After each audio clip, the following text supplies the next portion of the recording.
Cartas de Paulo de Tarso, primeira carta aos Coríntios, capítulo 10, versículo 7. Mensagem presente no livro Pão Nosso, capítulo 52, editora FEB.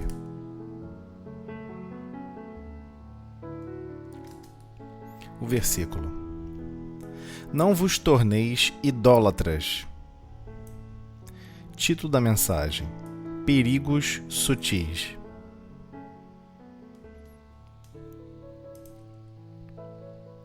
A recomendação de Paulo aos Coríntios deve ser lembrada e aplicada em qualquer tempo, nos serviços de ascensão religiosa do mundo. É indispensável evitar a idolatria, ação de cultuar ídolos, em todas as circunstâncias.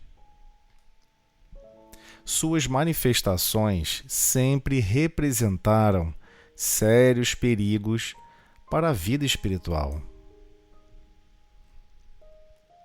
As crenças antigas permanecem repletas de cultos exteriores e de ídolos mortos.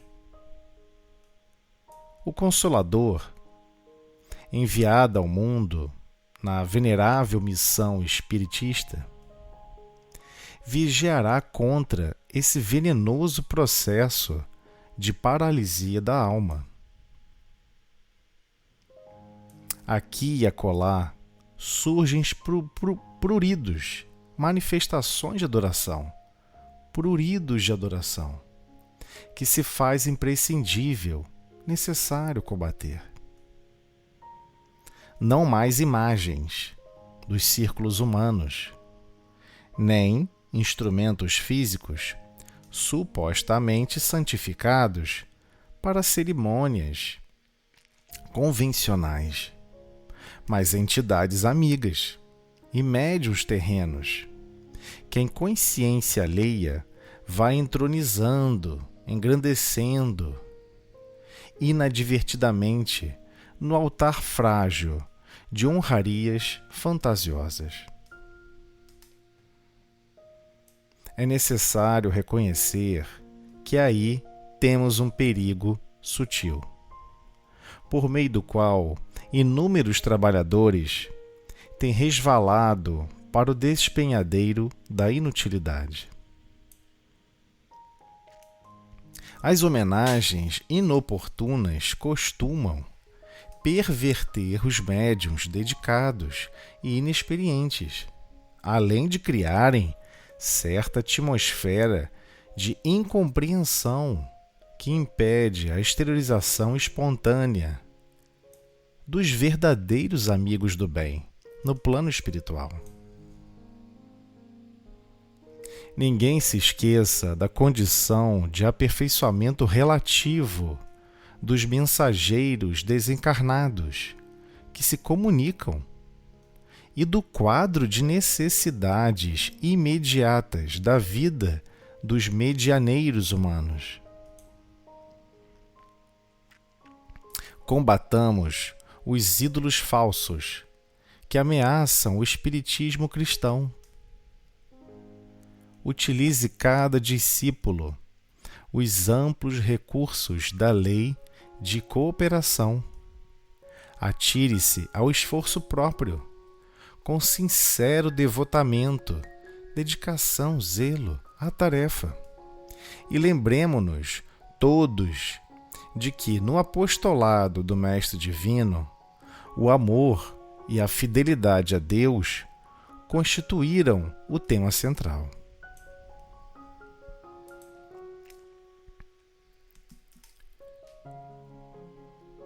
Bem, breve comentário sobre esse tão curto versículo e tão amplo versículo em relação aos seus impactos, que são sutis realmente. Por isso que o tema da página, Emmanuel, com muita perspicácia, com muita sensibilidade, intitulou Perigos Sutis. É muito sutil realmente percebermos que mal, afinal de contas, pode haver em idolatrar alguém, idolatrar alguma coisa. Então, temos que compreender que, além de ser bem enfático, Emmanuel cita os exemplos o qual geram as determinadas consequências para todos os lados desse processo de idolatria.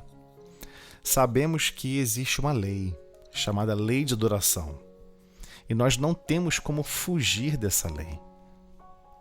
No entanto, com o nosso distanciamento do Pai, com a distância que nosso mundo interior ainda vibra em relação aos objetivos do Pai, aos objetivos de Deus, a nossa adoração costuma ser deturpada, simplificada e, de certa forma, pervertida. Então vamos compreender um pouquinho mais como Emmanuel trata esse tema e cultiva esse tema para a gente meditar com bastante calma. Então ele deixa bem claro, é indispensável evitar a idolatria. E a idolatria aqui é essa ação de cultuar ídolos, criar ídolos. Em todas as circunstâncias, em qualquer tipo de circunstâncias. Então, de certa forma, já percebemos que o nosso psiquismo, a nossa mente, busca esses ídolos com certa facilidade. A própria visão do herói, por que é tão aclamada a visão do herói, tão trabalhada a visão do herói em diversos meios de comunicação, seja através de revistinhas e quadrinho, filmes, porque o autor compreende a necessidade da maioria em criar o herói, a forma do herói, sendo que a forma do herói é aquela que você busca compreender em termos de construções mais produtivas, de tal maneira que possivelmente não se caracteriza como ídolo. O ídolo aqui, a idolatria, esse culto, cultuar alguém, cultuar alguma coisa ou alguém, essa ação vai muito além da percepção da sensibilidade de um herói que está no nosso subconsciente. Aqui ele está falando de algo muito mais complexo. Então ele continua, suas manifestações, ou seja, as manifestações do ato de idolatria, e com certeza em todas e qualquer circunstâncias que assim procedemos, as suas manifestações sempre representaram sérios perigos para a vida espiritual. Mas que vida espiritual é essa que ele está falando? Quando deixarmos o corpo físico? Não, a vida espiritual que sempre estaremos vivendo. Estejamos no corpo físico ou fora do corpo físico. Estamos e estaremos, como estamos nesse momento encarnados, vivenciando a vida espiritual. Isso não é separado da manifestação física ao vestir um uniforme de trabalho que chamamos de corpo físico. Então essa vida espiritual que nós queremos construir e que estamos construindo no nosso mundo íntimo, essas manifestações da idolatria causam sérios perigos para essa construção dessa nossa identidade espiritual, de tudo que queremos atrelar para o desenvolvimento do progresso em relação ao amor e à sabedoria. Então ele prossegue. No passado, as crenças mais antigas, como sabemos, a forma como foi criado e adaptado o culto religioso, a estrutura religiosa católica, apostólica, romana, teve que se adaptar no ano de 315, 314, por esses meados, teve que se adaptar à forma também como a população procedia com relação aos cultos religiosos, a cultuar alguma coisa. Então, por mais que o povo hebreu já tivesse se libertado dos cultos exteriores, havia um número muito maior de população que vivia do culto exterior físico, estátuas, peças, pedras, ornamentos e por aí vai. Então, quando ele está comentando as crenças antigas, nesse sentido, e elas permanecem repletas de quê? Cultos exteriores e de ídolos mortos. Então era comum você criar uma identidade de ídolo, e mesmo quando esse ídolo deixava o corpo físico, buscava-se cultuar os restos mortais, o local onde foi sepultado, nesse sentido, estritamente material. Então ele comenta, o Consolador, a terceira revelação, enviado ao mundo na venerável missão espiritista, vigiará contra esse venenoso processo de paralisia da alma. Então ele já deu uma dica aqui pra gente. Como assim paralisia da alma? Como isso pode ser um venenoso processo de paralisia da alma se eu estou tentando cultuar alguma coisa superior a mim, alguma coisa externa a mim? Mas continuamos a cultuar e a promover o processo de adoração. Vamos mudar a palavra para classificar e atuar nesse processo estritamente de forma material e exatamente de forma material. Então, por isso que ele está preocupado com a paralisia da alma. Porque à medida que você busca cultos externos, cultos exteriores e ídolos mortos, tudo que tem a ver com a parte material, nada ou coisa alguma está se buscando e desenvolver na construção dos seus próprios ideais. Por isso que ele comenta que são sérios perigos para a vida espiritual. Ou seja, a pessoa vai viver uma vida essencialmente material e vai se achar um super ultra religioso. Estou fazendo aqui as minhas obrigações para com Deus, com rituais materiais, rituais completamente externos. Será que é isso mesmo que Deus aguarda de cada um de nós? Certamente que não. É por isso que ele está sendo bem enfático e bem duro nessas expressões. Por isso que promove sérios perigos para a vida espiritual, ou seja, a verdadeira vida.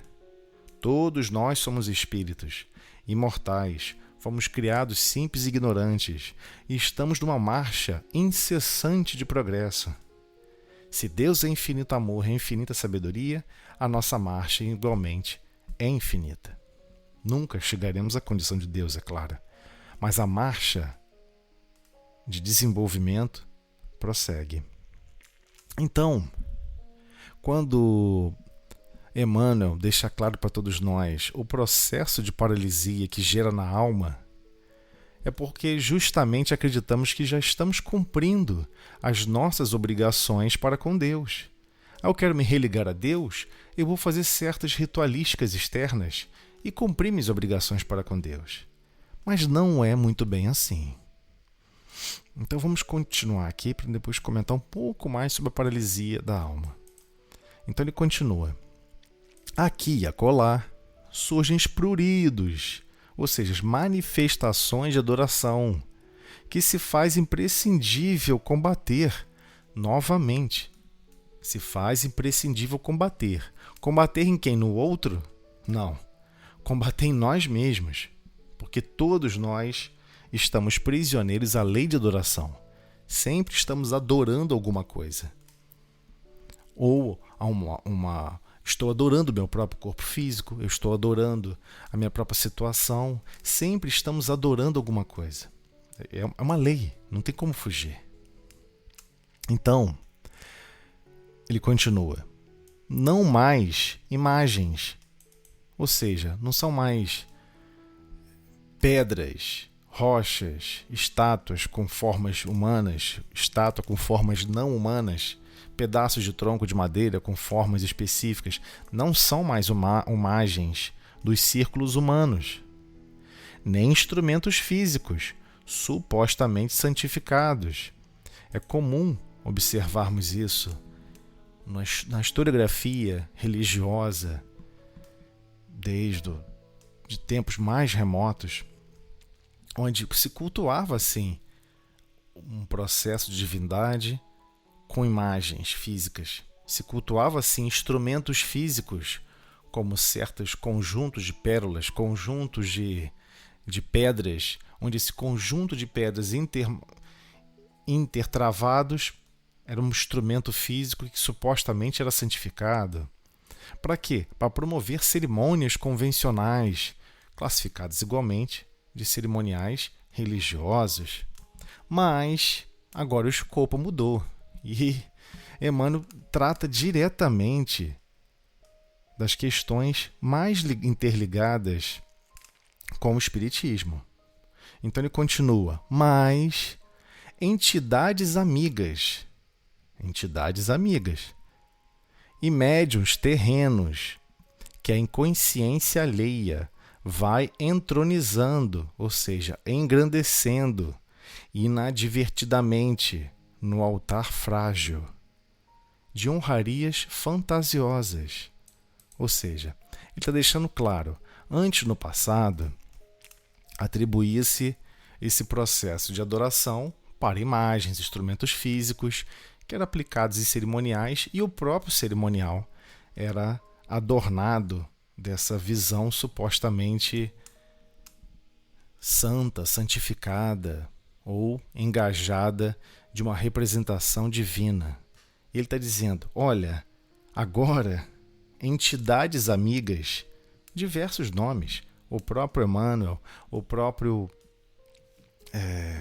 Humberto de Campos e tantos outros nomes conhecidos no mundo espírita, por vezes são classificadas essas entidades amigas colocando como processo de adoração, ou seja, um processo justamente de idolatria. Criamos ídolos. Para quem? Para quem agora está fora do corpo físico. Agora são entidades amigas. E, igualmente, pratica-se no imaginário médiuns terrenos, onde o médium passa a ser idolatrado, cultuado como um ídolo. Inúmeros médiuns. É compreensível que se observe a historiografia, a história de cada um deles, como exemplos de perseverança, caminhos a serem seguidos de renúncia, mas não para torná-los como ídolos. Temos que tomar um cuidado significativo para onde está caminhando esses sentimentos. Esse é o grande problema que ele está destacando para a gente aqui. Porque o nosso altar íntimo, dessas honrarias fantasiosas, são estritamente frágeis. Então, é necessário reconhecer que aí temos um perigo sutil, por meio do qual inúmeros trabalhadores têm resvalado para o despenhadeiro da inutilidade. Então, qual o problema disso? Por que ele está falando do despenhadeiro da inutilidade? Por que esses trabalhadores que estão tratando aquele irmão ou aquela entidade amiga, ou seja, aquele médio terreno como ídolo, por que está impactando como um despenhadeiro de dano utilidade? Porque o problema de promover a idolatria é que colocamos o outro num estandarte, numa posição inatingível. O problema é que fazemos isso de forma inconsciente. E quando colocamos numa posição inatingível e a distância é muito grande, é preferível não tentar. Afinal de contas, ele já está conseguindo, já está promovendo o que é necessário, então é só aguardar que tudo vai ficar bem no futuro. Só que não é muito bem assim. Se pensarmos e imaginarmos dessa forma, embora não seja uma imaginação, um pensamento consciente, nós temos uma tendência a despencar para a incúria, ou seja, despencar para totalmente estarmos estagnados, não fazermos absolutamente nada que é com relação ao desenvolvimento no nosso mundo íntimo, o desenvolvimento espiritual que todos nós demandamos em experiências de amor e de sabedoria, renúncia e perdão, tolerância, benevolência, todos os instrumentos do amor que são passíveis de serem desenvolvidos por experiência, nós estamos deixando para o outro, para aquele ídolo assim fazer. Então o problema da adoração é que enquanto estamos adorando, estamos observando com extremo carinho, por mais que seja com a melhor das boas intenções, esse período não pode ser de inutilidade. Poderíamos transformar essa forma de observar essas entidades, esses médiuns, e pensar como eu posso empreender em minha vida com o mesmo afinco, com a mesma boa vontade, com a mesma coragem, com a mesma renúncia. Senão, estamos realmente caminhando para o desfiladeiro da inutilidade, onde somente aquele super ídolo, aquele super espírito, aquele super médium, somente ele é capaz de alcançar tamanha envergadura de doação para o próximo. O problema é que esses exemplos que Deus nos permite conviver aqui na Terra não é para esse objetivo, porque senão realmente promove a inutilidade da nossa alma. Achamos que a distância é absurda e impossível, intangível, inacessível, enquanto que por vezes tem um espírito ali que tem nada mais nada menos que 300 a 800 mil encarnações à nossa frente. São espíritos mais velhos, por vezes até mesmo exilados de capela, com algumas centenas de milhares de vidas de reencarnações à nossa frente. Então, não é porque estamos diante de alguém mais experiente que devemos transformar o mesmo em ídolo. Muito pelo contrário. Devemos transformar ele em modus operantes de incentivo, de estímulo, e não em ídolo. A idolatria é outra coisa. Cultuar é cultuar o inatingível. É esse o problema. Não pode se imaginar que é o inatingível. Estaremos sim com dificuldade de atingir, sem dúvida alguma. Agora, se tratarmos com idolatria, seja Chico Xavier, seja qualquer outro grande nome dos trabalhadores do espiritismo, desses médios terrenos, não só estamos enviando uma mensagem para o coração deles equivocada, como igualmente estamos depositando a inutilidade no nosso mundo íntimo. Então ele continua. As homenagens inoportunas costumam perverter os médiuns dedicados e inexperientes. Então, como se destrói a vida mediúnica ou quem está iniciando um trabalho de vida mediúnica de extremo valor, de extrema dedicação? Elogie a pessoa. Crie uma série de homenagens que exponha a pessoa de público, que exponha, que gere elogios para aquela pessoa. Automaticamente, estamos dilacerando as fibras mais íntimas de desconstrução do personalismo, de desconstrução do orgulho e da vaidade, do qual o médium já vem se esforçando e que é extremamente necessário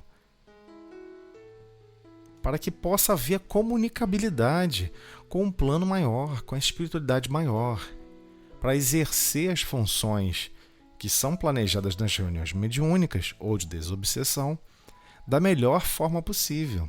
Então, por isso que ele comenta, além de criarem certa atmosfera de incompreensão, por que de incompreensão? O médium não consegue ser compreendido. Ele não consegue ser observado como irmão que precisa de ajuda, precisa de apoio, mas não nessa direção de enaltecer e de inflar o orgulho e a vaidade, mas ao contrário, de reduzir o orgulho e a vaidade e enaltecer o quê? O Cristo, o amor do Cristo, que faz chover em todos os terrenos áridos do nosso mundo íntimo e que nos oferta a oportunidade, a dádiva maior da mediunidade, para que possamos obrar ao lado dele, na prática do amor, na prática do bem, mesmo sem sabermos muita coisa sobre o amor e sobre o bem. Não importa, você vai pegar o jeito no tranco. Aos pouquinhos você vai se sensibilizar, aos pouquinhos você vai perceber que todos os destinos de todas as almas estão interligadas, porque todos somos filhos de Deus, todos sem exceção. Então, ele continua. Então, além de criarem certa atmosfera de incompreensão que impede a exteriorização espontânea dos verdadeiros amigos do bem no plano espiritual. Então, além de promover, empurrar o mundo íntimo do médium para a direção contrária que ele está tentando desenvolver, nós ainda afastamos, nós ainda criamos situações que impedem a exteriorização espontânea dos verdadeiros amigos do bem. Por que acaba impedindo? Porque perde conectividade com esses recursos do plano maior, do plano espiritual, mas do plano maior, desses amigos do bem, esses tarefeiros do bem.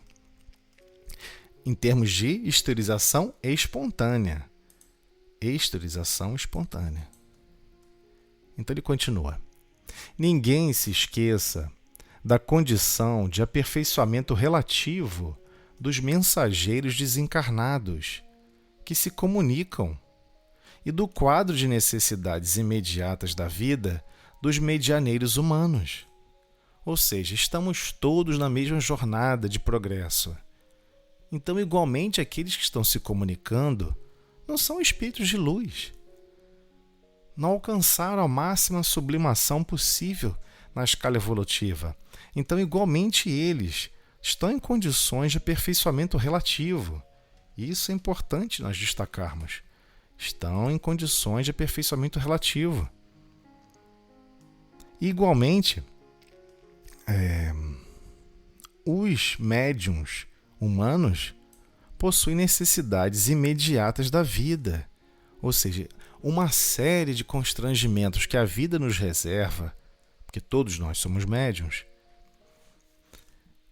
Essa condição imediata força, durante os 178 horas que existe na semana para animarmos um corpo físico e estarmos fora dele, 7 dias por semana, 7 vezes 24, 178 horas. Então, o que nós fazemos, o que nós estamos fazendo durante esse período? 168 horas, me perdoe. 24 horas vezes 7. 7 dias por semana, 168 horas. Se descontarmos 1 hora de reunião mediúnica ou 1 hora de reunião de desobsessão, o que resta são 165 horas, botando 1h30 para cada reunião. O que estamos fazendo nas outras 165 horas? Porque somos médiuns continuamente, de forma contínua. Então ele está deixando claro, existem necessidades imediatas da vida dos medianeiros humanos. Então aquele médium que está recebendo aquelas comunicações, pode surgir numa casa espírita, num certo grupo que frequentamos, alguém que surge com uma tarefa relacionada a receber comunicações edificantes, transformadoras, por que não? O problema é, como vamos tratar esse médium? Ele também possui necessidades imediatas de transformação com relação à paciência, com relação a aprender a ter bondade, no requisito máximo da benevolência, com os reflexos naturais de afabilidade e doçura. Igualmente, com relação a tolerar as imperfeições alheias e o perdão das ofensas. Esses ferramentais básicos do amor precisamos desenvolver. Então temos que ter muito cuidado como falar com o médium, o que está estimando do médium, e igualmente com relação ao nosso campo mental, o que nós estamos pensando. Porque se nós não estamos falando, estamos só pensando, estamos arremessando a matéria do nosso pensamento para com o médium. Então temos que ter esse cuidado. Não só aqueles que estão se comunicando possuem condição de aperfeiçoamento relativo e podemos estar num processo de idolatria, dificultando esses trabalhadores, dificultando esses grandes irmãos que nos auxiliam nessa marcha conjunta com todos nós, mas igualmente temos que ter um cuidado imediato para as necessidades imediatas do médium reencarnado ao nosso lado. Então ele continua. Combatamos os ídolos falsos que ameaçam o espiritismo cristão. Que ameaçam o espiritismo cristão. Utilize cada discípulo os amplos recursos da lei de cooperação. Atire-se ao esforço próprio, com sincero devotamento, ou seja, dedicação, zelo à tarefa. O que ele está querendo dizer com isso? Por que ele começou dessa forma? Por que ele está tratando sobre a lei de cooperação? Porque, na verdade, por vezes o espírito que está se comunicando, seja Emmanuel, seja quem for, quem sabe ele também não está sendo médium de outros espíritos, de outros grandes pensadores. E da forma que ele consegue se expressar, traduzindo para todos nós. Porque existe uma chance enorme de ser exatamente assim. Está cascateado todo esse interligamento, ou seja, demonstrando a lei de cooperação. Então nós precisamos, todos nós, a nossa consciência, precisa se adequar a essa lei de cooperação igualmente, para usarmos os nossos próprios recursos de agora. Ou seja, cada discípulo, aquele que se classifica como estudioso do espiritismo, como alguém que quer desenvolver o espiritismo cristão no próprio mundo íntimo, já se chama de discípulo, aprendiz dessas questões. E temos que fazer o quê? Utilizar os recursos da lei de cooperação. Como? Usando o próprio esforço, com um sincero devotamento à tarefa. Qual tarefa? Qualquer tarefa. Qualquer tarefa. E lembremos-nos todos que, no apostolado do Mestre Divino, no apostolado, o amor e a fidelidade a Deus constituíram o tema central. Então, todos aqueles que tiveram contato com o livro Paulo e Estevão e foram observando igualmente a história dos outros apóstolos, mas como último, o apóstolo Paulo é extremamente chocante, né? Já que saiu da condição de perseguidor para um dos maiores divulgadores do cristianismo na região da gentilidade, aqueles que não seguiam o credo e nem a crença no Deus único. O que Paulo descobriu nesse apostolado do Mestre Divino? Que ele deveria sim sempre sediar os sentimentos dele, a construção do mundo íntimo dele, ligados a quê? Ao amor e a fidelidade a Deus como tema central de vida. Ao amor e a fidelidade a Deus. Então, é extremamente complexo percebermos, primeiro, reconhecermos que adoração é uma lei. Não importa o que podemos dizer que nós não adoramos nada. Uma pessoa que é ateu, um ateu, ele está mergulhado na lei de adoração, porque são leis divinas. Então nós estamos mergulhados nessa mesma lei. O problema é adorar o que adoramos. O que criamos, como criamos ídolos. Porque o ídolo tem esse impacto no nosso mundo íntimo. O impacto de mostrar, nossa, ele está numa posição inatingível. E buscamos o quê? A ociosidade de desenvolver o nosso mundo íntimo. Então, vamos ter dificuldade de desenvolver o perdão. É mais fácil ouvir história e ver a história de alguém perdoando, de ver Chico perdoando, de ver outros grandes médios perdoando. É muito mais fácil, cômodo, ficar observando e analisando e lendo, e louvando e agradecendo e até mesmo adorando de tabela as atitudes desses grandes médiuns. Só que eles estão igualmente em desenvolvimento, em marcha contínua para Deus, assim como todos nós. Então, se temos que adorar alguma coisa, temos que adorar a Deus. Temos que ter fidelidade a Deus. E assim deu exemplo Jesus o tempo inteiro. Ele tinha uma grande ideia para responder a um grande sábio que indagou ele na rua. Ele dizia: Deus me inspirou e eu consegui dar a resposta.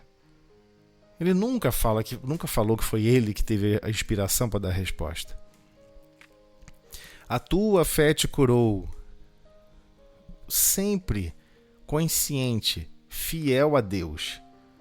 Quando argumenta-se aqui a fidelidade a Deus, nós esquecemos que fidelidade, que é a base fundamental da fé, na verdade é uma mão de dois caminhos. Não é só a atuação de Deus para conosco, mas igualmente de nós agirmos para com Deus. Sermos fiéis ao que Deus aguarda de cada um de nós. Então não é proceder segundo a nossa vontade, vou fazer do meu jeito que eu acredito que assim é melhor. Não. Como que Deus deseja que assim seja, como que seja feito? Qual será a solução que Deus aguarda de mim a partir diante desse problema? Ah, mas eu não sei também. Ora, pede ajuda, pede inspiração, pede socorro, acalma, silencia o próprio coração, silencia o próprio tumultuado e acelerado pensamento e busca nas inspirações pela prece a construção da fidelidade a Deus. E na hora que formos atuar a partir da inspiração, igualmente, não existe como atuar em nome de Deus, cravando os destinos com um monte de degraus e escadas para o nosso mundo íntimo equivocado, empedernido de orgulho e vaidade. Se faz necessário que nos apaguemos. Precisamos aprender a nos esvaziar, nos diminuir, nos humilhar. A maioria das vezes em que houve conflitos, onde o próprio Simão Pedro teve que agir e atuar no cristianismo que estava se iniciando, igualmente presente no livro Paulo e Estevão, houve um certo momento que houve um conflito, uma briga, havia uma discussão acirrada sobre a circuncisão, se todos deveriam sofrer e passar pela circuncisão, ou se aqueles que eram iniciados no Evangelho de Jesus e que não foram iniciados nas leis mosaicas deveriam não ser circuncisados. Então isso foi uma polêmica muito pesada, inclusive Paulo tem um outro versículo que trata desse assunto. Mas por que eu estou citando isso? Porque, na verdade, quando ocorre esse dilema, Paulo de Tarso coloca Simão Pedro na berlinda. Ele constrange Simão Pedro no meio da reunião ao vivo para que Simão Pedro se pronunciasse, tomasse uma decisão a esse respeito, porque estava se tornando algo extremamente conflituoso. Então Tiago, o apóstolo Tiago, desejava manter o equilíbrio com as tradições farisaicas, enquanto Paulo de Tarso queria envolver cada vez mais aqueles que eram oriundos da gentilidade, ou seja, dos povos que não seguia esses preceitos judaicos. Então era um momento conflituoso e que demandava um esclarecimento e um posicionamento para qual rumo seria tomado aqueles conjuntos, aqueles grupamentos nascentes do cristianismo mais antigo. E qual foi a posição de Simão Pedro? Simão Pedro orou, pediu ajuda a Jesus e veio a imagem dele, do Cristo. E no mesmo momento, ele lembrou o Cristo para nos educar, o Cristo para nos educar em situações de conflito, ele nos educou através do sacrifício. Então é claro que Simão Pedro poderia impostar a voz, bater ao peito, fazer um ensinamento e defender o farisaísmo.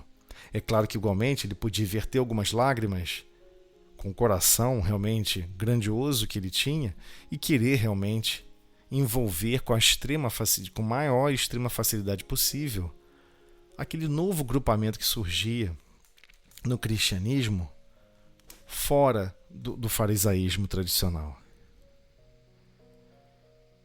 Mas ele preferiu o quê? Se sacrificar. E colocou a culpa em si mesmo. A culpa desse problema, dessa dualidade, a culpa é minha. Eu venho falhando profundamente nas minhas obrigações. É impressionante, porque ninguém esperava por isso. E ele fala vertendo lágrimas. É óbvio que todos se comoveram e ele conseguiu reunificar aquele grupo através do amor, através da renúncia. Então, por vezes, nos surgem essas inspirações. Renuncia seu ponto de vista. Calma o teu ânimo. Busca ser fiel aos propósitos de Deus. E busca que propósitos são esses. Igualmente, o amor de Deus, que está representado na natureza e em todas as coisas, igualmente existe um amor extremamente dilatado e extremamente complexo, empenhado a todos os nossos corações de seres humanos reencarnados. O próprio berço da infância, do berço até a infância, quiçá até a juventude, todo com os cuidados e os zelos e os carinhos dos pais representa igualmente, são a representação clara desse amor divino para com todos nós. Porque por vezes a maioria que está reencarnando, como a maioria de nós assim somos, estamos em status de criminosos do passado. Causamos dores em terceiros, desequilibramos outros grupamentos e reestruturar todo esse processo igualmente demanda de cada um de nós nos transformarmos em aprendizado, transformarmos o nosso mundo íntimo em aprendizado efetivo nos exercícios do amor. Então já nascemos sendo constrangidos, sendo amados, valorizados.